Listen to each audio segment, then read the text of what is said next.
Hello बच्चों, let's see this question and here this question say, in the question given below there are two statements marked as assertion and reason.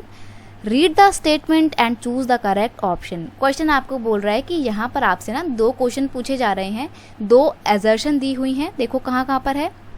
First question आपका ये रहा और second question आपका ये रहा.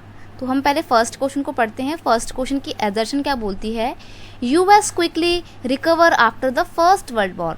जो US था वो बहुत ही जल्दी से क्विकली फर्स्ट वर्ल्ड वॉर की जो तबाही हुई थी, जो उसकी इकोनॉमी डिस्ट्रॉय हुई थी, जो ख़राब हुई थी, उससे क्विकली रिकवर कर गया था. ये बोल रहा है आपको एजर्शन. रीज़न बोल रहा है the war helped in boosting the US economy, the demand was all time high and so was the production. यानी कि जो अमेरिका है, इस वॉर के दौरान अमेरिका ने बहुत ही लाभ अर्जित किया, उसकी इकोनॉमी को एक बहुत बड़ा बूस्ट मिलता है वॉर के बाद से, क्योंकि वॉर के टाइम पे डिमांड बढ़ रही थी और इस तरीके से अमेरिका में प्रोडक्शन भी बढ़ रहा था. तो देखो ये बात बिल्कुल सही है कि अमेरिका जो है वॉर के बाद से काफ़ी उसकी इकोनॉमी को बूम मिलता है, बूस्ट होती है उसकी इकोनॉमी, उसमें तो कोई दो राय नहीं, लेकिन जल्दी नहीं होता है. US did not quickly recover from the first world war. तो यहाँ पर आपका एजर्शन तो गलत है, लेकिन हाँ रीज़न बिल्कुल सही है. क्यों? क्योंकि after the war global economy began to decline. पूरे वर्ल्ड की जो इकोनॉमी थी, जो यूरोपियन देश बड़े अपने आप को दादा समझते थे, अब वो बिल्कुल उनकी इकोनॉमी ख़राब हो गई थी, जर्जर हालत में हो गई थी, चरमरा गया था उनकी इकोनॉमी का पूरा ढांचा. During the 1918 to 19 US saw modest economic retreat, but in second part of 1919 it saw a mild recovery. देखो स्टार्टिंग में क्या होता है, लाइक 1918 के टाइम पे इकोनॉमी जो है बहुत ही ख़राब हालत में होती है, क्योंकि अमेरिका भी वॉर में इन्वॉल्व था. लेकिन 1919 के बाद से उसमें माइल्ड रिकवरी, माइल्ड मतलब स्लो रिकवरी देखने को मिलती है. हालांकि बहुत तेज़ी से रिकवर तो नहीं होता, लेकिन हाँ ये है कि यूरोप के देशों के कंपैरिजन में अमेरिका की हालत थोड़ी अच्छी होती है और वो धीरे धीरे रिकवर भी करता है. तो यहाँ पर आपका ऑप्शन फोर्थ बिल्कुल सही हो जाएगा कि A is wrong but R is correct. तो आपका आंसर 1 क्या होगा? आंसर 1 होगा आपका ऑप्शन फोर्थ. ठीक है.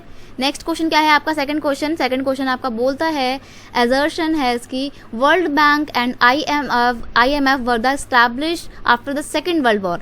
जो IMF था और वर्ल्ड बैंक था, इसको सेकंड वर्ल्ड वॉर के बाद इस्टेब्लिश किया गया था, ये बोल रहा है यहाँ पे ये. और रीज़न क्या बोलता है कि second world war cause an immense amount of economic destruction and many part of the Europe and Asia were destroy. देखो सेकंड वर्ल्ड वॉर के बाद पूरा यूरोप और पूरा का पूरा एशिया बहुत बुरी तरीके से डिस्ट्रॉय हो जाता है, बहुत ज़्यादा इकोनॉमिक डिस्ट्रक्शन को फेस करता है. ये बात बिल्कुल सही है, लेकिन क्या है कि जो वर्ल्ड बैंक और IMF है, इनकी इस्टेब्लिशमेंट सेकंड वर्ल्ड वॉर के बाद नहीं हुई थी, बल्कि उससे पहले ही हो गई थी. कब हुई थी इनकी इस्टेब्लिशमेंट? 1944 में ब्रेटन वुड्स कॉन्फ्रेंस बुलाई जाती है, और इस ब्रेटन वुड्स कॉन्फ्रेंस में ही वर्ल्ड बैंक और इंटरनेशनल मॉनेटरी फंड यानी कि IMF को इस्टेब्लिश किया जाता है. तो ये उसने बोला है ना कि आफ्टर सेकेंड वर्ल्ड वॉर, ये नहीं है, आफ्टर नहीं हुआ था, पहले इस्टेब्लिशमेंट हो गई थी. क्यों? क्योंकि वर्ल्ड वॉर कब से कब तक चलती है? सेकेंड 1939 से लेकर 1945 तक चलती है, और इन दोनों ही कॉन्फ्रेंस की एस्टैब्लिशमेंट तो 1944 में हो जाती है.